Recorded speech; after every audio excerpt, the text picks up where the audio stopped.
എന്ത് വലുതെന്ന് നോക്കിയാൽ ഇല്ലേ, നമ്മൾ ശരിക്കും കടയിൽ നിന്ന് മേടിക്കുന്ന തക്കാളിയുടെ വലിപ്പം വരുന്നില്ലേ ഇത്. അതും തന്നെയില്ല, തക്കാളികൾ അടുപ്പിച്ച് ഉണ്ടാവുന്നുണ്ട്. ഞാനപ്പോൾ ഇന്ന് പരിചയപ്പെടുത്തുന്നത് എന്താണെന്ന് വെച്ച് കഴിഞ്ഞിട്ടുണ്ടെങ്കിൽ നമ്മുടെ വീട്ടിലേക്ക് വേണ്ട ഏറ്റവും അത്യാവശ്യപ്പെട്ട ഒരു കാര്യമാണ്. അപ്പോൾ തക്കാളി നമുക്ക് ഒഴിച്ചു വിടാൻ പറ്റാത്തൊരു സംഭവമല്ല. ഏതൊരു കറി, മിക്ക കറികൾ വെച്ചിട്ടുണ്ടെങ്കിലും തക്കാളി നമുക്ക് ആവശ്യമാണ്. അപ്പോൾ അതിന് തക്കാളിനെ എത്രയും പെട്ടെന്ന് തന്നെ നമുക്ക് നമ്മുടെ വീട്ടിലേക്ക് ആവശ്യത്തിന് വിളയിച്ചെടുക്കാൻ പറ്റുന്നുള്ള ഒരു സംഭവമാണ് ഞാൻ കാണിച്ചു തരുന്നത് കേട്ടോ. വിത്തും ഇതൊന്നും വേണ്ട, അല്ലാണ്ട് ഒരു തക്കാളി ചെടി നമ്മുടെ വീട്ടിലുണ്ടെങ്കിൽ നമുക്കങ്ങനെ ചെയ്യാം. ഇല്ലെങ്കിൽ പിന്നെ തക്കാളി തൈ മേടിച്ച് വെച്ചതിന് ശേഷം നിങ്ങൾ ചെയ്താൽ മതി കേട്ടോ. അതൊന്ന് പരീക്ഷിച്ച് നോക്കിക്കോളൂ. ഈ തക്കാളി ഉണ്ടായി നിൽക്കുന്നതാണ്ട. ഈ തക്കാളി ഉണ്ടായത് ഞാൻ തൈ വെച്ചതോ വിത്ത് പാവി വെച്ചതോ അല്ല. എൻ്റെ വീട്ടിൽ ഉണ്ടായ തക്കാളിയിൽ നിന്ന് അതിൻ്റെ കൂമ്പ് മുറിച്ച് കാഞ്ഞ് നട്ടിട്ട് എടുത്തിട്ടുള്ളതാണ്. ഇതാ കണ്ട, ഈ തക്കാളി നമ്മുടെ കാലാവധി കഴിഞ്ഞു, ഇതിനെ പറിച്ച് കളയാനാണ് എന്ന് ചെയ്യുന്നത് കേട്ടോ. അതാണ് ഇതിന് ഒരുപാട് തക്കാളികൾ എനിക്ക് തന്നിട്ടുള്ളതാണ്. അപ്പോൾ ഇതിനെ ഒന്നും കൂടി ട്രൈ ചെയ്ത് നോക്കാം. ഈ കമ്പ് കണ്ട, കുറച്ച് നീളത്തിൽ മുറിച്ചോട്ടോ. ഓക്കെ, ഈ തക്കാളിമുള്ള ചെടിയാണ് നമ്മൾ പറിച്ച് കളയാൻ പോകുന്നതെന്ന് പറഞ്ഞല്ലോ. അപ്പോൾ ആദ്യം വന്നതേ ഈ തക്കാളി ഇത് ഇവിടെ നിന്ന് വെച്ചാൽ മുറിച്ചെടുക്കാം. എടാ ഒരു അല്പം നീട്ടത്തിലായിക്കോട്ടെ, എത്രയും ഉണ്ടാകുന്നുള്ളൂ. ഈ നീട്ടത്തിൽ നമ്മൾ അതിൽ നിന്ന് മുറിച്ചെടുത്തിട്ടുണ്ട്. നടാം. ഇനി നമുക്കിതിനെ നടാം കേട്ടോ. അപ്പോൾ ഇനി നമുക്ക് തക്കാളിയുടെ തണ്ട് നമ്മൾ മുറിച്ചെടുത്തത് നടുന്നതും കൂടി ഞാൻ കാണിച്ചു തരാം കേട്ടോ. എങ്ങനെയാണ് ഞാൻ നട്ടതെന്നുള്ളത് കാണിച്ചു തരാം കേട്ടോ.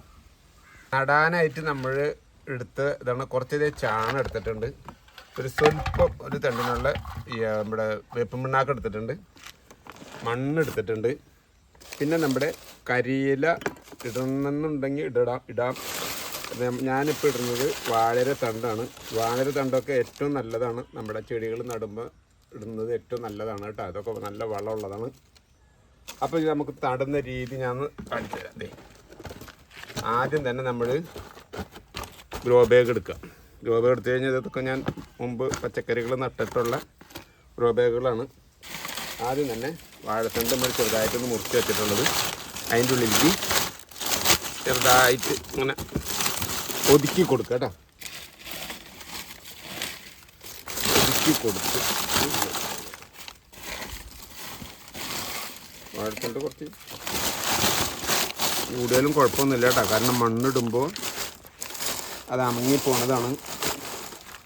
പിന്നെ ചെയ്യാനുള്ളത് നമ്മൾ നട്ടതിന് ശേഷം ശകലം ഒരു 20 ഗ്രാം സൂഡോമോണസ് എടുക്കുക. 1 ലിറ്റർ വെള്ളത്തിൽ കലക്കി വന്നിട്ട് നട്ടതിന് ശേഷം നമുക്ക് ഒഴിച്ച് കൊടുക്കാം കേട്ടോ. ഇപ്പം നമ്മുടെ വാഴയുടെ തണ്ട് ഒടിച്ച് ഉണങ്ങിയത് കരിയിലേക്ക് പകരമായിട്ട് വെച്ചിട്ടുണ്ട്.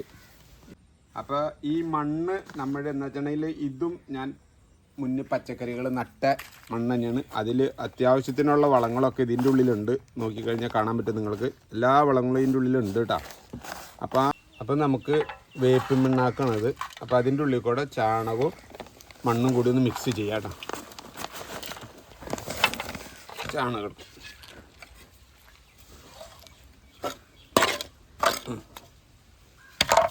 മിക്സ് ചെയ്തിട്ട് നന്നായിട്ട് മിക്സ് ആയിക്കോട്ടെ. അപ്പോൾ അതിൽ കട്ടിങ് എല്ലാം ഉണ്ടെങ്കിൽ എടുത്ത് കളയാം. എന്നിട്ട് നമ്മൾ മിക്സ് ആക്കിയത് ഈ കരിയിലെ മേലെ കൂടെ എന്ത് ഇട്ട് കൊടുക്കാം കേട്ടോ. മണ്ണ് ശരിക്ക് ഫില്ലാക്കി ഇട്ട് കൊടുക്കാം.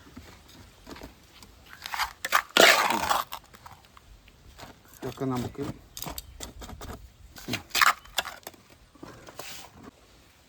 ഇനി നമുക്ക് ഈ തണ്ടിനെ നട്ടുപിടിപ്പിക്കാം കേട്ടോ. ഇങ്ങനെയാണ്ട് വെച്ച് കൊടുക്കാം മണ്ണിൻ്റെ ഉള്ളിലേക്ക്. ചെറുതായിട്ട് മണ്ണ് എടുത്ത് ഈ തണ്ട് മുറുക്കി ഇടാം കേട്ടോ.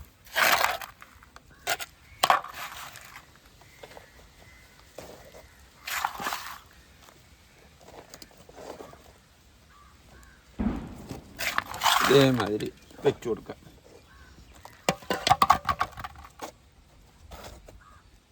അല്ല ഇതേമാതിരി നട്ട് ഇതാക്കി വയ്ക്കുക. വേറെ ഒന്നും ചെയ്യേണ്ട ആവശ്യമില്ല. ഇനിയിപ്പോൾ ഇത് നട്ടതിന് ശേഷം ചെറുതായിട്ടാണ് നമ്മൾ വെള്ളം ഉപയോഗിക്കാൻ പാടുള്ളൂ കേട്ടോ.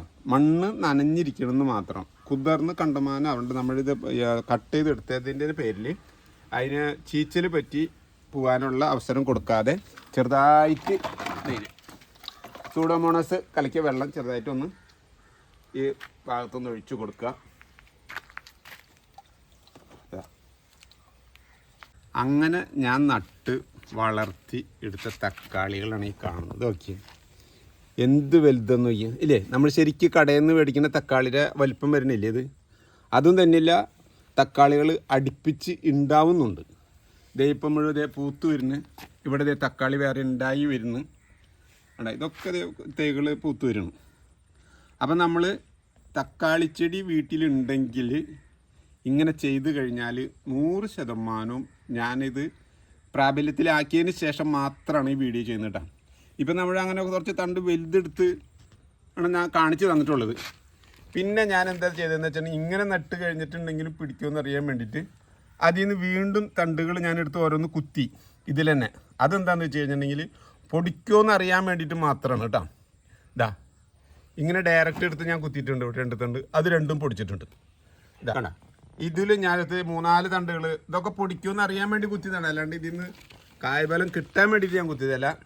കാരണം ഇതിപ്പോൾ ഞാൻ കുത്തി ഇതും അതേമാതിരി തന്നെ വെച്ച് പിടിപ്പിച്ചിട്ടുള്ള തൈ തന്നെയാണ് ഇപ്പോൾ തക്കാളി ഉണ്ടായി നിൽക്കുന്നത് കഴിയുമാട്ടോ. അതെ, അപ്പോൾ ഇതൊക്കെ പിടിക്കുമെന്ന് അറിയാൻ വേണ്ടിയിട്ട് ഞാൻ ഓരോന്ന് പൊട്ടിച്ച് ഓരോന്നിൻ്റെയും കുത്തിയിട്ടുള്ളതാണ്. അതൊക്കെ എനിക്ക് പൊടിച്ച് കിട്ടിയിട്ടുണ്ട്.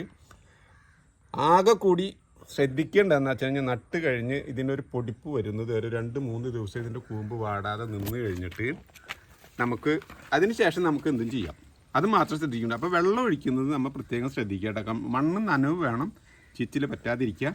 പിന്നെ നട്ടുമ്പോൾ കഴിയുന്ന ഗ്രോ ബാഗ് എന്താണെന്ന് വെച്ചിട്ടുണ്ടെങ്കിൽ ചെറുതായിട്ട് നമുക്ക് ഒരു തണൽ കിട്ടുന്ന രൂപത്തിൽ വയ്ക്കുക. അത്യാവശ്യം വെളിച്ചം കിട്ടും വേണം. ഒരു 2 ദിവസം. കാരണം ആ കൂമ്പ് വാടാതിരിക്കാൻ വേണ്ടി മാത്രമാണ് ഞാൻ. ഇപ്പം നല്ല വെയിൽ സമയമല്ല, അതിൻ്റെ പേരിലാണ് ഞാൻ പറയുന്നത്. അപ്പോൾ അതും കൂടി ഒന്ന് ശ്രദ്ധിക്കുക. അപ്പോൾ അങ്ങനെ നോക്കിയപ്പോൾ എനിക്ക് ഇങ്ങനെ കിട്ടിയിട്ടുണ്ട്. നമുക്ക് ഏറ്റവും എളുപ്പത്തിൽ തക്കാളി ഉണ്ടാക്കാനായിട്ട് ഏറ്റവും നല്ലൊരു മാർഗ്ഗമായിട്ട് എനിക്ക് തോന്നിയത്. കാരണം ഇനിയിപ്പോൾ ഞാൻ എന്തായാലും എൻ്റെ തക്കാളികൾ എന്തുണ്ടായാലും ഞാൻ അതിൻ്റെ കൂമ്പ് നുള്ളി ഇതാക്കി റെഡിയാക്കി തന്നെ വെക്കുകയുള്ളൂ ഞാൻ. അതാണ് ഇപ്പോൾ എനിക്ക് അതിൻ്റെ പേരിൽ എനിക്ക് നല്ല തക്കാളിയായിട്ട് കിട്ടുകയും ചെയ്യുന്നുണ്ട്. എടാ എളുപ്പത്തിനാവുന്നുമുണ്ട്. അപ്പോൾ നമ്മൾ എന്തിനാ നമുക്കത് ചെയ്യുന്നില്ല നല്ലതെന്നുള്ള കണ്ടീഷനിലാണ് ഞാൻ പറയുന്നത്. അപ്പോൾ നിങ്ങളെല്ലാവരും ഇതൊന്ന് ട്രൈ ചെയ്ത് നോക്കുക കേട്ടോ. അപ്പോൾ നിങ്ങൾക്ക് തക്കാളിനെ കാണുമ്പോൾ തന്നെ ഇത് മനസ്സിലാവും കേട്ടോ. ഈ തക്കാളിയുടെ ഹൈറ്റും നോക്കിയാൽ ഇതിമ്മഴ് തക്കാളി ഉണ്ട്. ഞാൻ പല സ്ഥലത്തും തക്കാളി ചെയ്തിട്ടുണ്ട്. ഇവിടെ നമ്മുടെ പറമ്പിലുകളൊക്കെ ചെയ്തിട്ടുണ്ട്. അവിടുത്തെ ഹൈറ്റും ഇതിൻ്റെ ഹൈറ്റും കൂടി തമ്മിൽ നോക്കി അപ്പോൾ നിങ്ങൾക്ക് മനസ്സിലാവും സംഭവം. അല്ലെങ്കിൽ നിങ്ങളൊന്ന് ട്രൈ ചെയ്ത് നോക്കിക്കോളൂ. കാരണം പോയാലും നമുക്കൊരു തണ്ട് കൂമ്പല്ലേ പോവുള്ളൂ. നമ്മൾ ട്രൈ ചെയ്ത് നോക്കുക. ട്രൈ ചെയ്താൽ നിങ്ങൾ 100% നിങ്ങൾക്ക് വിജയം ഉണ്ടാവും.